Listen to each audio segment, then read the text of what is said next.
Beside এবং besides দুটো ইংরেজি শব্দ। এ দুটো ইংরেজি শব্দের ব্যবহার এবং পার্থক্য অনেকেই জানি, অনেকেই জানি না। যারা জানি না তাদের জন্য বিসাইড এবং বিসাইডসের পার্থক্য এবং ব্যবহার এই ছোট্ট ভিডিওটাতে আমি একদম সহজ জলের মতো করে দিচ্ছি বন্ধুরা। বিসাইড এবং বিসাইডস দুটোই হলো প্রিপোজিশনস। বিসাইড বিসাইড মানে হলো পাশে, পাশে। ইংরেজিতে বাই দ্য সাইড অফ অথবা next to, by the side of অথবা নেক্সট টু। আমি রামের পাশে বসে আছি, ইংরেজি কী হবে?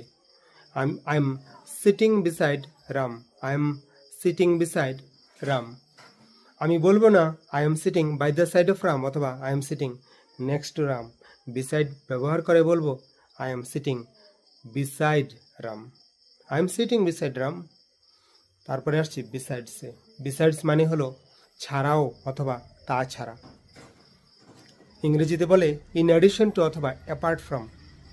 বন্ধুরা, উদাহরণস্বরূপ যদি বলতে যাই, যেমন আমি বাংলা ছাড়াও ইংরেজি জানি। I know English besides Bengali, I know English besides Bengali. আমি বলবো না I know English apart from Bengali অথবা ইন অ্যাডিশন টু বেঙ্গলি। আমি বলবো I know English besides Bengali. I hope things are very clear now. Thank you very much.